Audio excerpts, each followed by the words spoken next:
they say. Some houses remember, some places never forget. Tonight, we peel back the layers of 3 chilling nightmares, true stories of unseen forces, unspeakable acts, and the echoes of terror that still linger. Welcome to the Diabolist's Lab, a place where faith, fear, and forbidden truths collide. Tonight, we descend into 3 true American nightmares, where evil didn't just visit, it stayed. The Bell Witch, the Villisca Axe Murder House, the Amityville Horror. 3 names etched in blood and whispered in the dark. Are you ready?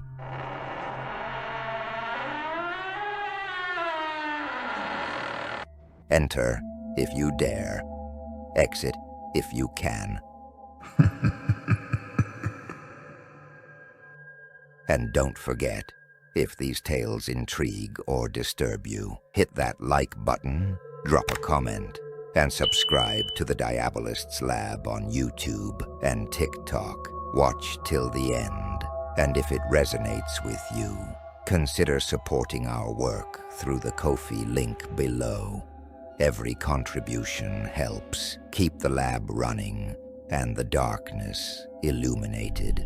Now, let's begin.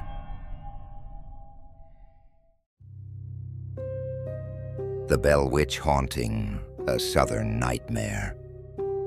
In the early 19th century, the tranquil Red River settlement in Tennessee became the stage for one of America's most infamous and terrifying true hauntings, the Bell Witch. It began subtly in 1817, when John Bell, a respected farmer, encountered something unnatural in his cornfield. A creature with the body of a dog and the head of a rabbit. He raised his rifle and fired. But the thing vanished. That grotesque encounter was only the beginning. Soon after, the Bell family's log cabin became a prison of horror. At first, faint knocking on the walls, then pounding, violent, relentless. Whispers floated through the air. Quiet at first, then louder, mimicking voices, repeating prayers, singing hymns in the dark. And then it spoke.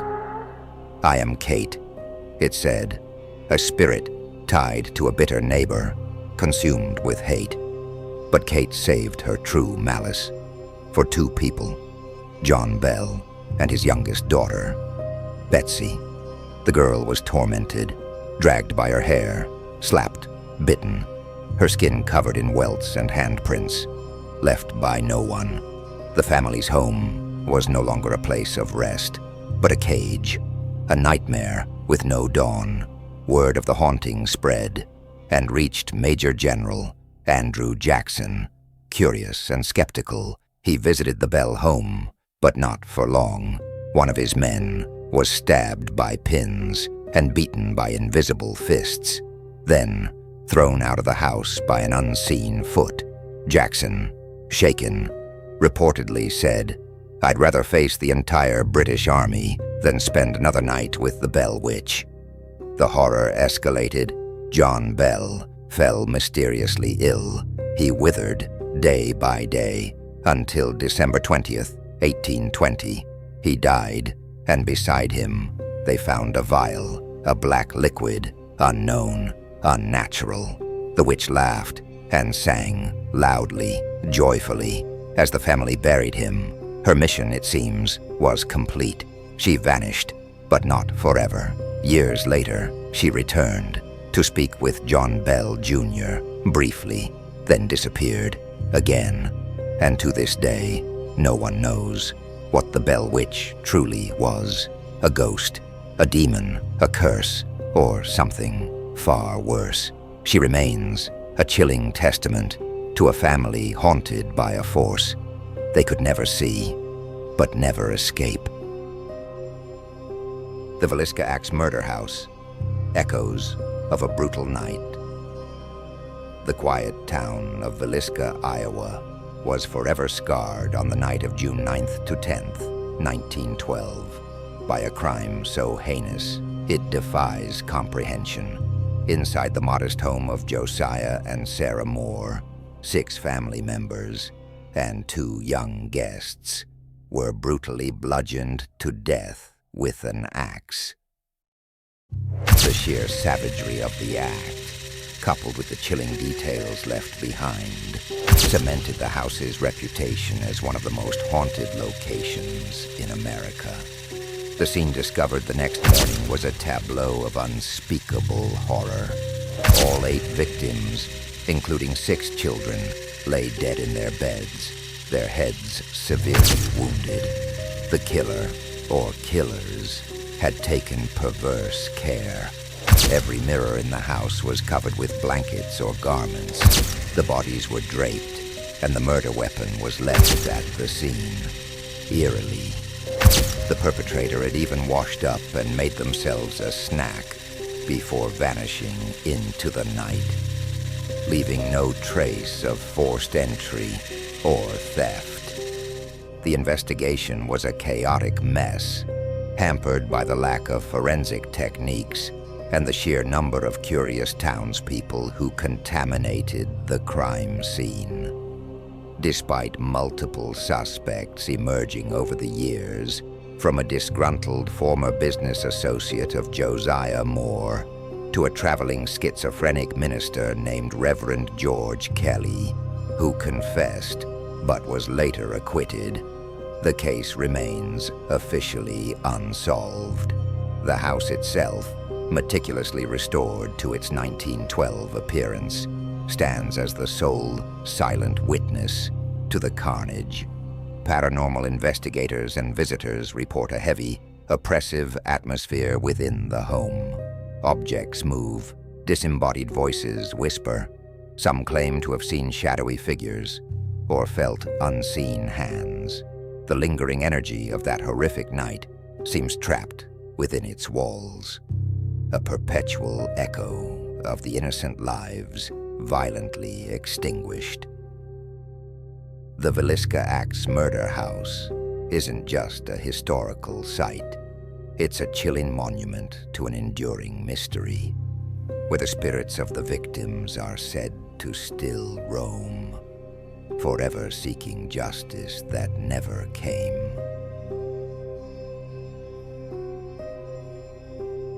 The Amityville Horror, a legacy of darkness.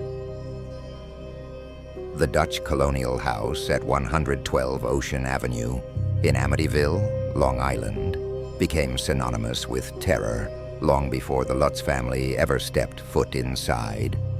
On November 13th, 1974, Ronald DeFeo Jr. brutally murdered his parents and 4 siblings as they slept. A crime that cast an indelible shadow over the property. Just over a year later, in December 1975, George and Kathleen Lutz, along with Kathy's 3 children, bought the house at a bargain price, hoping for a fresh start. They found anything but. Almost immediately, the family reported a barrage of terrifying phenomena. A priest who attempted to bless the house claimed to hear a demonic voice ordering him to leave. He later suffered a high fever and stigmata-like blisters inside. The Lutzes experienced inexplicable cold spots, foul odors, and swarms of flies, despite the winter weather. Most disturbing were the personal attacks. Kathleen reportedly aged rapidly and levitated. A viscous green slime oozed from walls and keyholes. The children were also affected. Missy, the youngest, claimed to have befriended a demonic, pig-like creature named Jody. The psychological toll was immense. George Lutz, who had a reported history of dabbling in the occult, claimed to wake nightly at 3:15 a.m., the approximate time of the DeFeo murders. The family endured these horrors for a mere 28 days before fleeing in terror on January 14th, 1976, leaving all their possessions behind. While the Amityville Horror became a best-selling book and a series of films, its veracity has been heavily debated. Skeptics point to inconsistencies like the lack of snowfall for the reported cloven hoofprints, or the fact that the Lutzes never called the police, despite the extreme events.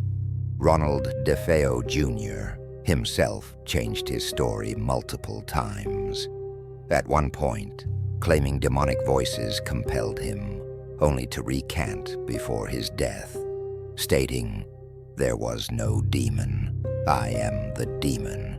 Yet the chilling narrative of a house built on a rumored Shinnecock burial ground and tainted by a mass murder continues to captivate, leaving many to wonder what truly transpired within its walls. Darkness doesn't always hide. Sometimes it invites you in. These stories were warnings, and if you listen closely, you might still hear them in the dark.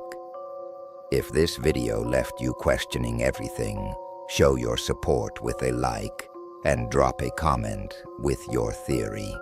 Subscribe to the Diabolist's Lab on YouTube and TikTok, and if our work speaks to you, consider fueling the fire through the Ko-fi link in the description. And remember, keep your eyes open and your doors locked. Evil waits for those who open the wrong one.